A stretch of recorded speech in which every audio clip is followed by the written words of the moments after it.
Messi কেন leader, কেন তার জন্য সবাই প্রস্তুত সর্বস্ব উজাড় করে দিতে, সেটার প্রমাণ হলো আরো একবার। আর এ কারণেই তো মেসি অনন্য, আর্জেন্টিনাকে শিরোপা এনে দিতে দলের হয়ে একমাত্র গোল করেছেন লাউতারো মার্টিনেজ। গোল করে কৃতজ্ঞতায় ছুটেছেন মেসির দিকে, জয় করেছেন দলীয় শিরোপা, জিতেছেন গোল্ডেন বুট, এবারের ব্যালন ডিওর জয়ের অন্যতম দাবিদার বানালেন নিজেকে। বাকিটা জানবো প্রতিবেদনে।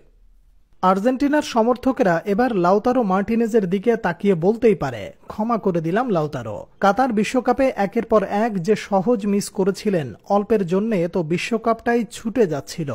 তবে সেখান থেকে আর্জেন্টিনা ট্রফি জিতলেও সমালোচিত হয়েছিলেন তিনি। এতটা বাজে পারফরমেন্স করবেন সেটা প্রত্যাশাও করেনি কেউ।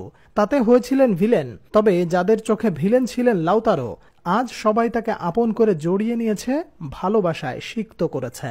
এটা তো হওয়ার কথাই, কারণ তার করা একমাত্র গোলেই যে নিশ্চিত হয়েছে আর্জেন্টিনার 16তম কোপা আমেরিকার শিরোপা। আর এই গোল করেই যে তিনি ছুটে যান মেসির দিকে, জড়িয়ে ধরেন ক্যাপ্টেনকে, যা এই টুর্নামেন্টে চোখে পড়েছে বেশ কয়েকবার। তবে কেন গোল করলে শুধু মেসির দিকে ছুটে যান লাউতারো, সেটা জানতে হলে যেতে হবে একটু পেছনের দিকে।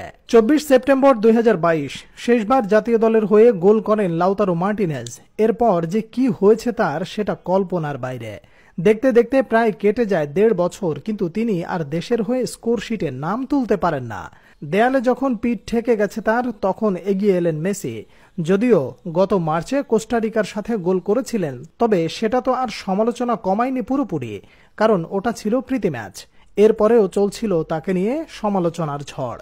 কোপার আগে নিজেদের শেষ প্রীতি ম্যাচে আর্জেন্টিনা মাঠে নামে গুয়েতেমালার বিপক্ষে। সেই ম্যাচে 4-1 গোলের বড় জয় তুলে নেয় লিওনেল স্কালোনির দল। ম্যাচে জোড়া গোল করা মেসি চাইলেই হ্যাট্রিক করতে পারতেন, তবে পেনাল্টি দিয়ে দেন লাউতারোকে। নিজের অর্জনের চেয়ে যে সতীর্থদের নিয়েই বেশি ভাবেন মেসি, ক্যাপ্টেন তো আর এমনি এমনি হননি। সেই ম্যাচে জোড়া গোল করে যেন আত্মবিশ্বাস ফিরে পান তিনি। পরের গল্প এখন সবারই জানা।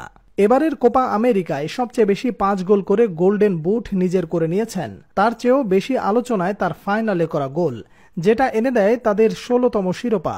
আর এতে করে যিনি হতে বসেছিলেন বিশ্বকাপের ভিলেন, তিনি হয়ে গেলেন কোপা আমেরিকার হিরো। গত কোপার পর আরও একটা অসাধারণ টুর্নামেন্ট কাটালেন তিনি।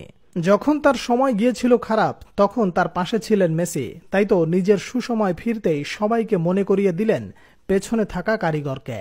আর সেই কৃতজ্ঞতাই তো বারবার গোল করে ছুটে যান মেসির দিকে।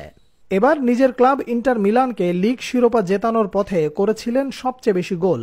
এবার কোপা আমেরিকা ঘটালেন একই ঘটনার পুনরাবৃত্তি। তাতে করে একটা প্রশ্ন চলে আসে বারবার, তবে কি এবার ব্যালন ডিওর জয়ের দাবিদার তিনি?